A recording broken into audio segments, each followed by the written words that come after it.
Então, bom dia, boa tarde, boa noite. Eu sou Chiloia, mais uma vez, e estou cá para falar-vos sobre a Covid-19, essa pandemia que está a alarmar todo mundo. Infelizmente, aqui em Angola já temos alguns casos que acabaram por desencadear em óbito. É muito triste. Temos um recuperado, graças a Deus. Mas eu queria te fazer perceber porque é que esses pacientes acabam por ter tosse, acabam por ter dificuldade respiratória, acabam por ter falta de ar. O que é que esse coronavírus faz que leva esses pacientes a terem isso? Então, olhe para cá para o vídeo. Esta imagem aqui representa o sistema respiratório, as vias respiratórias superiores e inferiores. O vírus, quando entra no nosso organismo, só por três vias principais. A primeira via é a via ocular, aqui, ou seja, por intermédio dos olhos, não é? A segunda via é a via nasal, por intermédio do nariz ou da cavidade nasal. A terceira via é a via oral, ou seja, por intermédio da boca.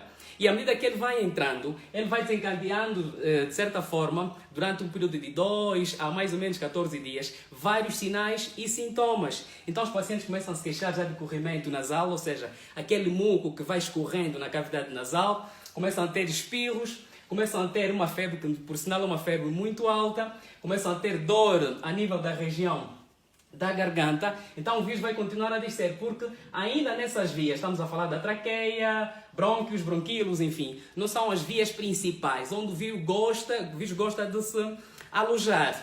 Ele tem um lugar preferido, como se fosse a casa dele, que nós chamamos de alvéolo pulmonar, que essa estrutura aqui é a parte terminal. Na verdade, o alvéolo pulmonar não é nada mais que a estrutura do pulmão, onde acontece esse intercâmbio de gás. E é exatamente ali que o vírus gosta de se alojar. Quando ele chega neste alvéolo pulmonar, o que é que ele vai fazer? Eu fiz aqui um alvéolo ampliado. Ele vai começar a destruir esse tecido. E aqui, esse alvéolo pulmonar está formado por algumas células, nós chamamos de células epiteliais. Essas células estão revestidas por camadas. E é ali exatamente onde o vírus se instala. E, coitada da célula, ela é como se fosse já um receptor, fica completamente de braços abertos, como quem diz, welcome my coronavirus. Então recebe esse vírus de braços abertos.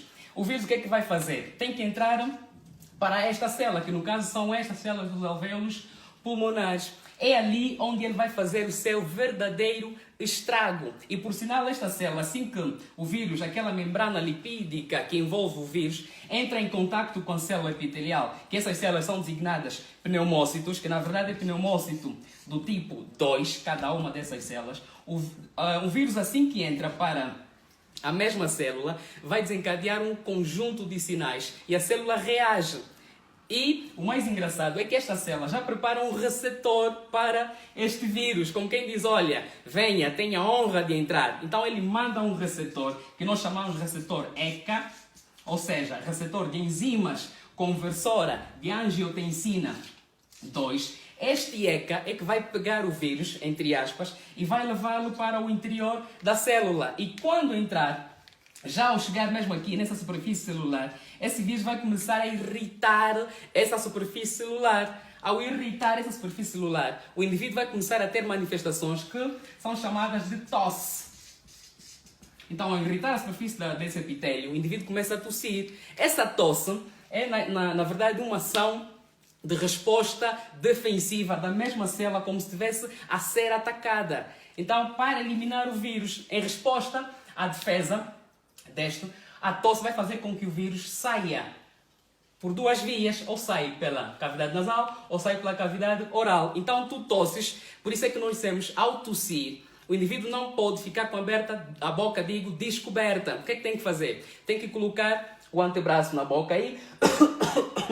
Por quê? Porque este vírus está a ser eliminado por intermédio dessas partículas que estão a sair por essas cavidades. E se tu não estiveres protegido, por intermédio, por exemplo, de uma máscara ou o antebraço colocado assim, és capaz de infectar aquela pessoa que está ao lado. Então, muito cuidado ao tossir. Então, está justificado. Outro detalhe, essa tosse que é produzida a nível deste aparelho respiratório, destes alvéolos pulmonares, com mecanismo de defesa, tem a característica de ser uma tosse do tipo seca. Por que é caracterizada por uma tosse do tipo seca?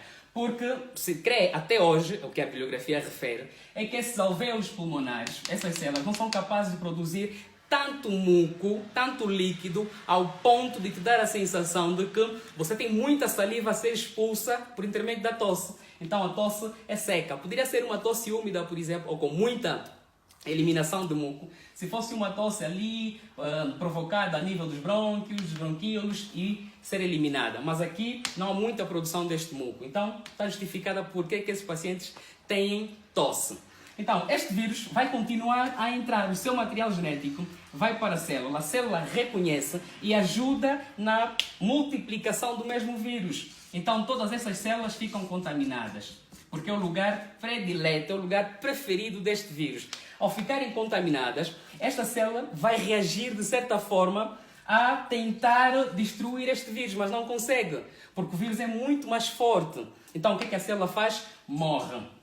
Esse processo de morte, nós chamamos apoptose, vai fazer com que o tecido que está aqui nesta membrana, que permite, na verdade, que é designada a célula basal, que permite a passagem de oxigênio da célula para o próprio tecido sanguíneo, porque aqui estaria um vaso sanguíneo, vai fazer com que o oxigênio que estaria a passar daqui para o sangue fique oprimido, porque há um processo de, como se nós chamássemos de fibrose pulmonar, ou seja, uma cicatrização que este tecido terá e não vai conseguir permitir a passagem do oxigênio que está aqui para o interior da célula e, consequentemente, para o sangue. Então, o que é que o organismo vai apresentar nesse momento? Se aqui não tem oxigênio suficiente, é porque o organismo está com um processo que nós chamamos de hipoxêmia, ou seja, tem pouca quantidade de oxigênio. Então, tens que reagir para suprir essa pouca quantidade de oxigênio que tem. Aí vem o segundo sinal, ou o segundo sintoma, digo, que é designado dispneia. Essa dispneia, que dito de outro modo, é a dificuldade respiratória que os pacientes têm. Como disse há bocado, a dispneia é do tipo hipoxêmica, porque não tem oxigênio no sangue, ou tem pouca quantidade de oxigênio. Então tu respiras assim,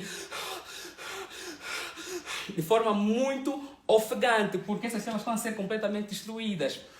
Ao tornar-se tão grossa, não vai passar quase que nenhuma quantidade de oxigênio. Aí vamos chegar a uma fase que nós, como médicos, tememos muito, porque é quase a fase grave da doença, que é designada de SARS do tipo 2. Na verdade é SARS-CoV-2, ou seja, síndrome respiratório agudo severo. Aí começam a comprometer, de certa forma, e grandemente o próprio aparelho respiratório, até ao ponto deste aparelho respiratório entrar em falência, porque já não tem mais alvéolo pulmonar para fazer essa troca de gases. Então, o que é que acontece com o indivíduo?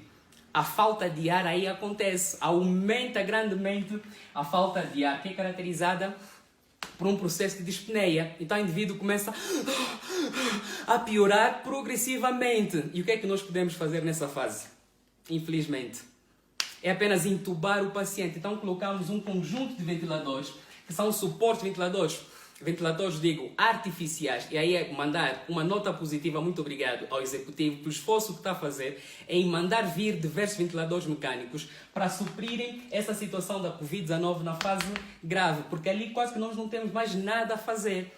E ali este suporte ventilatório artificial é que vai manter o processo vital do paciente. Dito de outro modo, é que vai fazer com que o paciente fique vivo, mas nós induzimos esse paciente em coma, que é para introduzir esse suporte ventilatório. E ali é o máximo que nós podemos fazer, porque, tal como tem estado a dizer, isso aqui é uma patologia viral. E contra vírus nós fazemos apenas o tratamento sintomático. Por exemplo, à medida que o vírus vai entrando, ele vai desencadeando um corrimento nasal, uma febre, dor na garganta, e nós vamos tratando esses sintomas. Não conseguimos matar efetivamente o vírus.